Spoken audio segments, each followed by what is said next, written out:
शांति। आज 10 जनवरी 2025 की साकार मधुर महावाक्य है मधुबन से।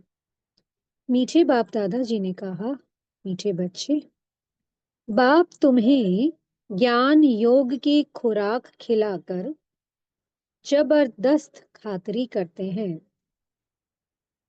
तो सदैव खुश मौज में रहो और श्रीमत अनुसार सबकी खातरी करते चलो। प्रश्न है, इस संगम युग पर आपके पास सबसे अमूल्य चीज कौन सी है जिसकी संभाल करनी है? उत्तर है, इस सर्वोत्तम ब्राह्मण कुल में आपकी ये जीवन बहुत अमूल्य है, इसलिए शरीर की संभाल जरूर करनी है। ऐसे नहीं, ये तो मिट्टी का पुतला है, कहाँ ये खलास हो जाए। नहीं, इनको जीते रखना है। कोई बीमार होते हैं तो उनसे तंग नहीं होना चाहिए। उनको बोलो, तुम शिव बाबा को याद करो। जितना याद करेंगे उतना पाप कटते जाएंगे। उनकी सर्विस करनी चाहिए।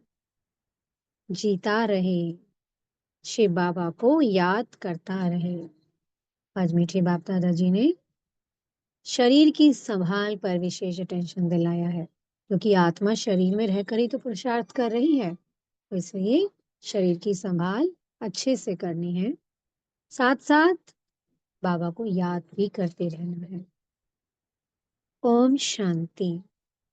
ज्ञान का तीसरा नेत्र देने वाला रूहानी बाप बैठ रूहानी बच्चों को समझाते हैं।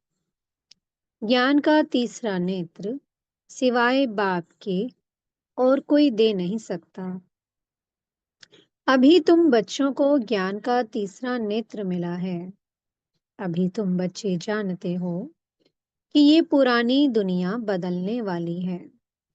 बेचारे मनुष्य नहीं जानते कि कौन बदलाने वाला है और कैसे बदलाते हैं, क्योंकि उन्हों को ज्ञान का तीसरा नेत्र ही नहीं है।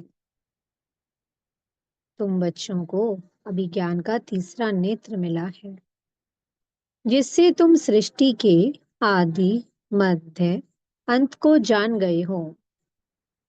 ये है ज्ञान की स्क्रीन। स्क्रीन की एक बूंद भी कितनी मीठी होती है। ज्ञान का एक ही अक्षर है, मन मना भव। ये अक्षर कितना मीठा है। अपने को आत्मा समझ बाप को याद करो। बाप शांति धाम और सुखधाम का रास्ता बता रहे हैं। बाप आए हैं बच्चों को स्वर्ग का वर्षा देने। तो बच्चों को कितनी खुशी रहनी चाहिए। कहते भी हैं, खुशी जैसी खुराक नहीं। जो सदैव खुश मौज में रहते हैं उनके लिए ये जैसे खुराक होती है। 21 जन्म मौज में रहने की ये जबरदस्त खुराक है। यह खुराक सदैव एक दो को खिलाते रहो। ये है एक दो की जबरदस्त खातरी। ऐसी खातरी और कोई मनुष्य की कर ना सके। तो सदैव खुशी में रहना है और सबको खुशियां बांटनी है। जो सर्विस हम इस संगम युग पर करते हैं, फिर 21 जन्मों की प्रारब्ध मिलती है। तो इसलिए इस संगम युग का एक एक सेकंड सफल करना है। तुम बच्चे श्रीमत पर सभी की रूहानी खातरी करते हो। सच्ची सच्ची खुश खैराफत भी ये है कि इसको बाप का परिचय देना। मीठे बच्चे जानते हैं, बेहद के बाप द्वारा हमको जीवन मुक्ति की सौगात मिलती है। सतयुग में भारत जीवन मुक्त था, पावन था। बाप बहुत बड़ी ऊंची खुराक देते हैं, तब तो गायन है। अति इंद्रिय सुख पूछना हो तो गोप गोपियों से पूछो। ये ज्ञान और योग की कितनी फर्स्ट क्लास वंडरफुल खुराक है। और ये खुराक एक ही रूहानी सर्जन के पास है, और किसको इस खुराक का मालूम ही नहीं है। बाप कहते हैं, मीठे बच्चों, तुम्हारे लिए तिरी पर सौगात ले आया हूं। यानी कि हथेली पर बाबा हमारे लिए सौगात ले आए हैं। मुक्ति, जीवन मुक्ति की ये सौगात मेरे पास ही रहती है। कल्प कल्प मैं ही आकर तुमको ये सौगात देता हूँ, फिर रावण छीन लेता है। तो अभी तुम बच्चों को कितना खुशी का पारा चढ़ा रहना चाहिए। तुम जानते हो, हमारा एक ही बाप, टीचर और सच्चा सच्चा सतगुरु है, जो हमको साथ ले जाते हैं। मोस्ट बिलव्ड बाप से विश्व की बादशाही मिलती है। ये कम बात है क्या? बच्चों को सदैव हर्षित रहना चाहिए। तो जिस बच्चे की बुद्धि में सदा ये स्मृति रहेगी कि अब मुझे विश्व की बादशाही मिलने वाली है, अब मैं श्री लक्ष्मी, श्री नारायण बनने जा रहा हूँ, तो वो आत्मा सदा खुशी में रहेगी। सदा खुशी में रहेगी भी और खुशियां बांटेगी भी। Godly student life is the best life. ये अभी का ही गायन है ना। फिर नई दुनिया में तुम सदैव खुशियां मनाते रहेंगे। दुनिया नहीं जानती कि सच्ची सच्ची खुशियां कब मनाई जाएंगी। मनुष्यों को तो सत्युग का ज्ञान ही नहीं है, तो यहाँ ही मनाते रहते हैं। परंतु इस पुरानी तमोप्रधान दुनिया में खुशी कहाँ से आई? यहाँ तो त्राही त्राही करते रहते हैं। कितना दुख की दुनिया है। पाप तुम बच्चों को कितना सहज रास्ता बताते हैं। ग्रस्त व्यवहार में रहते कमल फूल समान रहो। धंधा धोरी आदि करते भी मुझे याद करते रहो। जैसे आशिक और माशुक होते हैं, वह तो एक दो को याद करते रहते हैं। वह उनका आशिक और वह उनका माशुक होता है। यहाँ ये बात नहीं है। यहाँ तो तुम सभी एक माशुक के जन्म जन्मांतर से आशिक रहे हो। बाप तुम्हारा कभी आशिक नहीं बनता। तुम उस माशुक को आने के लिए याद करते आए हो। जब दुख जास्ती होता है तो जास्ती सिमरन करते हैं। अब तो गायन भी है कि दुख में सिमरन सब करें, सुख में करे न कोई। इस समय जैसे बाप सर्वशक्तिमान है, दिन प्रतिदिन माया भी सर्वशक्तिमान तमो प्रधान होती जाती है। इसलिए अब बाप कहते हैं, मीठे बच्चे, देही अभिमानी बनो।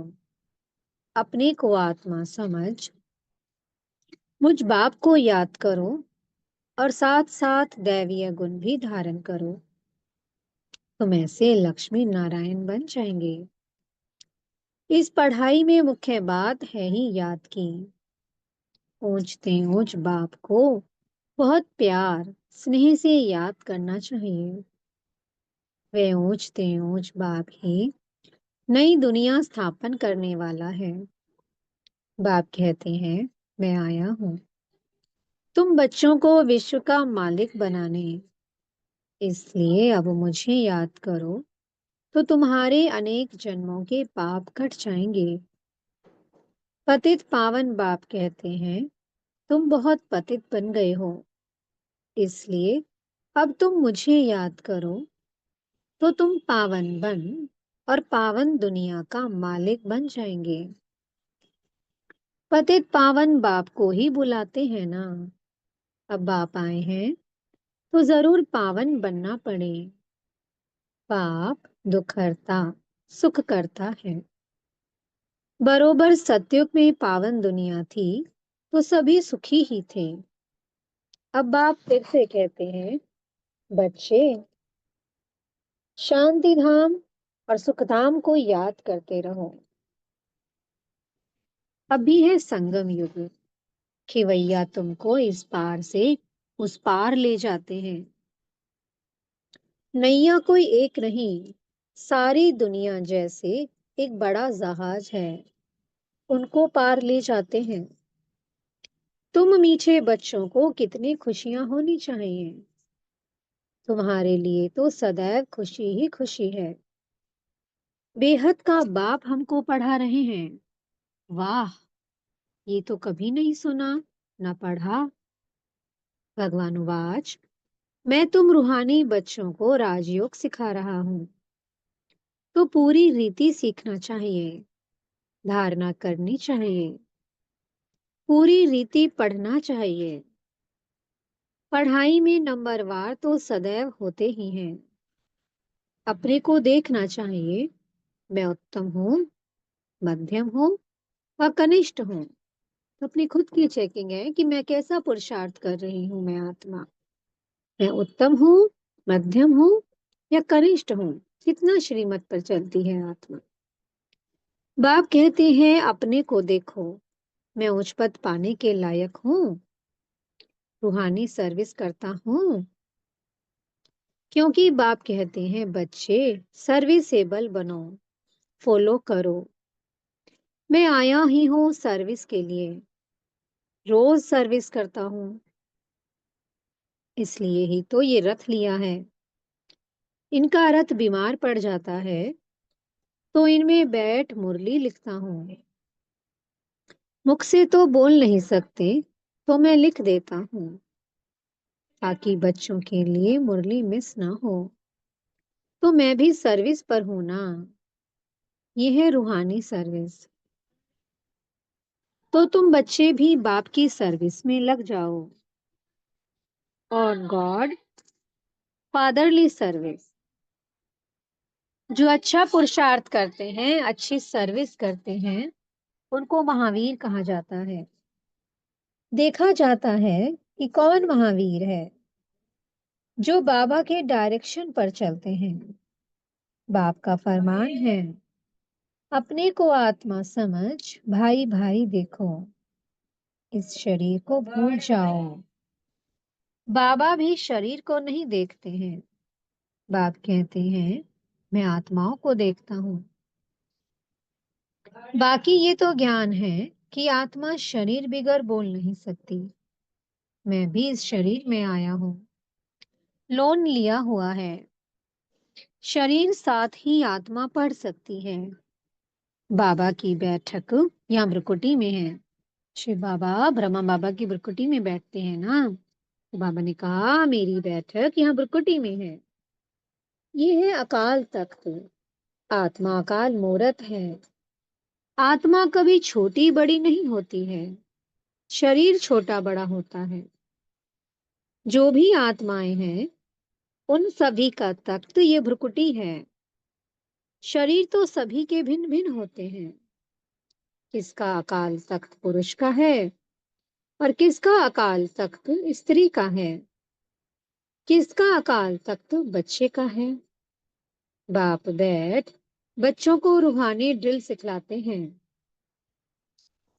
जब कोई से बात करो तो पहले अपने को आत्मा समझो। हम आत्मा फलाने भाई से बात करते हैं। बाप का पैगाम देते हैं कि शिव बाबा को याद करो। याद से ही जंग करनी है। सोने में जब अलाय पड़ती है तो सोने की वैल्यू ही कम हो जाती है। तुम आत्माओं में भी जंग पड़ने से तुम वैल्यूलेस हो गए हो।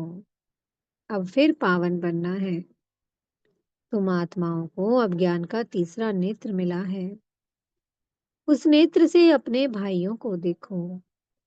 भाई भाई को देखने से कर्मेंद्रियां चंचल नहीं होंगी।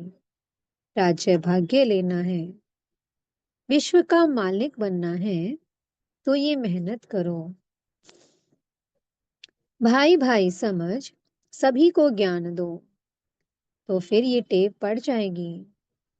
फिर ये आदत पक्की हो जाएगी। सच्चे सच्चे ब्रदर्स तुम सभी हो।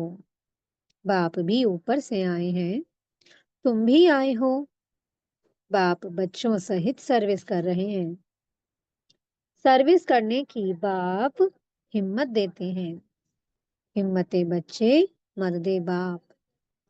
तो ये प्रैक्टिस करनी है। मैं आत्मा भाई को पढ़ाता हूँ। आत्मा पढ़ती है ना। इसको स्पिरिचुअल नॉलेज कहा जाता है, जो रूहानी बाप से ही मिलती है। संगम पर ही बाप आकर ये नॉलेज देते हैं कि अपने को आत्मा समझो। तुम नंगे आए थे, फिर यहाँ शरीर धारण कर तुमने 84 जन्म पाठ बजाया है। अब फिर वापस चलना है। इसलिए अपने को आत्मा समझ भाई भाई की दृष्टि से देखना है। ये मेहनत करनी है। अपनी मेहनत करनी है। दूसरे में हमारा क्या जाता। Charity begins at home. अर्थात पहले खुद को आत्मा समझ, फिर भाइयों को समझाओ। पहले तो खुद को ही ये पाठ पक्का करना है कि मैं आत्मा हूं, और आत्मा समझकर ही किसी को ज्ञान देना है। फिर हमें दूसरों को समझाना है। इसके बाबा ने कहा पहले खुद प्रैक्टिस करो। बाबा ने कहा पहले खुद को आत्मा समझ, फिर भाइयों को समझाओ, तो अच्छी रीति तीर लगेगा। ये जौहर भरना है। मेहनत करेंगे तभी उच्च पद पाएंगे। इसमें कुछ सहन भी करना पड़ता है। जब कोई उल्टी सुल्टी बात बोले तो तुम चुप रहो। तुम चुप रहेंगे तो फिर दूसरा क्या करेगा। ताली दो हाथ से बजती है। एक ने मुख की ताली बजाई, दूसरा चुप कर दे, तो वह आपे ही चुप हो जाएंगे। ताली से ताली बजने से आवाज हो जाता है। बच्चों को एक दो का कल्याण करना है। बाप समझाते हैं, बच्चे सदैव खुशी में रहना चाहते हो तो मन मना भव। अपने को आत्मा समझ बाप को याद करो। भाइयों यानी कि आत्माओं की तरफ देखो। तो बच्चों को रूहानी यात्रा पर रहने की आदत डालनी है। तुम्हारे ही फायदे की बात है। बाप की शिक्षा भाइयों को देनी है। बाप कहते हैं मैं तुम आत्माओं को ज्ञान दे रहा हूँ। आत्मा को ही देखता हूँ। मनुष्य मनुष्य से बात करेंगे तो उनके मुंह को देखेंगे ना।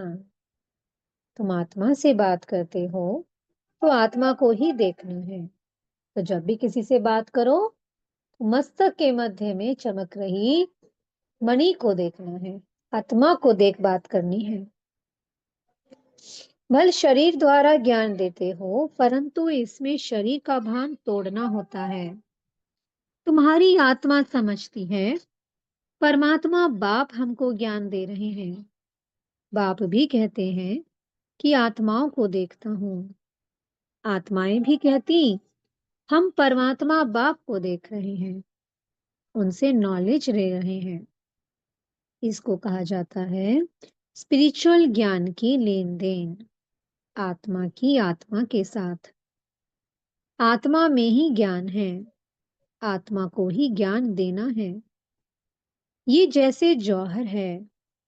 तुम्हारे ज्ञान में ये जौहर भर जाएगा तो किसको भी समझाने से झट तीर लग जाएगा। बाप कहते हैं प्रैक्टिस करके देखो। तीर लगता है ना। ये नई टेप डालनी है तो शरीर का भान निकल जाएगा। माया के तूफान कम आएंगे। बुरे संकल्प नहीं आएंगे। क्रिमिनल भी नहीं रहेगी। हम आत्मा ने 84 का चक्कर लगाया। अब नाटक पूरा होता है। अब बाबा की याद में रहना है। याद से ही तमो प्रधान से सतो प्रधान बन सतो प्रधान दुनिया के मालिक बन जाएंगे। कितना सहज है। बाप जानते हैं बच्चों को ये शिक्षा देना भी मेरा पाठ ही है। कोई नई बात नहीं है। हर 5,000 वर्ष बाद हमको आना होता है। मैं बंधायमान हूँ। बच्चों को बैठ समझाता हूँ। मीठे बच्चे, रूहानी याद की यात्रा में रहो तो अंत मते सो गति हो जाएगी। ये अंत काल है ना। मामे कब याद करो तो तुम्हारी सदगति हो जाएगी। याद की यात्रा से पाया मजबूत हो जाएगा। ये देही अभिमानी बनने की शिक्षा एक ही बार तुम बच्चों को मिलती है। कितना वंडरफुल ज्ञान है। बाबा वंडरफुल है तो बाबा का ज्ञान भी वंडरफुल है। कब कोई बता ना सके। अभी वापस चलना है। इसलिए बाप कहते हैं, मीठे बच्चों, ये प्रैक्टिस करो। अपने को आत्मा समझ, आत्मा को ज्ञान दो। तीसरे नेत्र से भाई भाई को देखना है। यही बड़ी मेहनत है। ये है तुम ब्राह्मणों का सर्वोत्तम ऊंचते ऊंच कुल। इस समय तुम्हारा जीवन अमूल्य है। इसलिए इस शरीर की भी संभाल करनी है। तमो प्रधान होने के कारण शरीर की आयु भी कम होती गई है। अब तुम जितना योग में रहेंगे उतना आयु बढ़ेगी। तुम्हारी आयु बढ़ते बढ़ते 150 वर्ष हो जाएगी सतयुग में। इसलिए शरीर की भी संभाल करनी है। ऐसे नहीं कि ये तो मिट्टी का पुतला है, कहाँ ये खलास हो जाए। नहीं, इनको जीते रखना है। ये अमूल्य जीवन है ना। कोई बीमार होते हैं तो उनसे तंग नहीं होना चाहिए। उनको भी बोलो, शिव बाबा को याद करो। जितना याद करेंगे उतना उनके पाप कटते जाएंगे। उनकी सर्विस करनी चाहिए। जीता रहे, शिव बाबा को याद करता रहे। ये समझ तो रहती है ना। हम बाबा को याद करते हैं। आत्मा याद करती है बाप से वर्षा पाने के लिए। अच्छा, मीठे मीठे सी की लधे बच्चों प्रति नंबरवार पुरुषार्थ अनुसार माता पिता बाप दादा का याद प्यार और गुड मॉर्निंग। रूहानी बाप की रूहानी बच्चों को नमस्ते। हम रूहानी बच्चों की मीठे रूहानी बाप दादाजी को बहुत बहुत याद प्यार, गुड मॉर्निंग और नमस्ते। धारणा के लिए मुख्य सार है। पहला पॉइंट, अपने को देखो, मैं पुरुषार्थ में उत्तम हूँ, मध्यम हूँ या कनिष्ठ हूँ। मैं उच्च पद पाने के लायक हूँ। मैं रूहानी सर्विस करता हूँ। दूसरा पॉइंट है, तीसरे नेत्र से आत्मा भाई को देखो। भाई भाई समझ, सभी को ज्ञान दो। आत्मिक स्थिति में रहने की आदत डालो तो कर्मेंद्रियां चंचल नहीं होंगी। मीठे सतगुरु जी वरदान दे रहे हैं। ब्रह्मा बाप समान महात्याग से महान भाग्य बनाने वाले फरिश्ता सो विश्व महाराजन भव। फरिश्ता सो विश्व महाराजन बनने का वरदान उन्हीं बच्चों को प्राप्त होता है जो ब्रह्मा बाप के हर कर्म रूपी कदम के पीछे कदम उठाने वाले हैं। जिनका मन, बुद्धि, संस्कार सदा बाप के आगे समर्पित हैं। जैसे ब्रह्मा बाप ने इसी महात्याग से महान भाग्य प्राप्त किया, अर्थात नंबर 1 संपूर्ण फरिश्ता और नंबर 1 विश्व महाराजन बने। ऐसे फॉलो फादर करने वाले बच्चे भी महान त्यागी व सर्वस्व त्यागी होंगे। संस्कार रूप से भी विकारों के वश का त्याग करेंगे। स्लोगन है, अभी सब आधार टूटने हैं, इसलिए एक बाप को अपना आधार बनाओ। अपनी शक्तिशाली मनसा द्वारा सकाश देने की सेवा करो।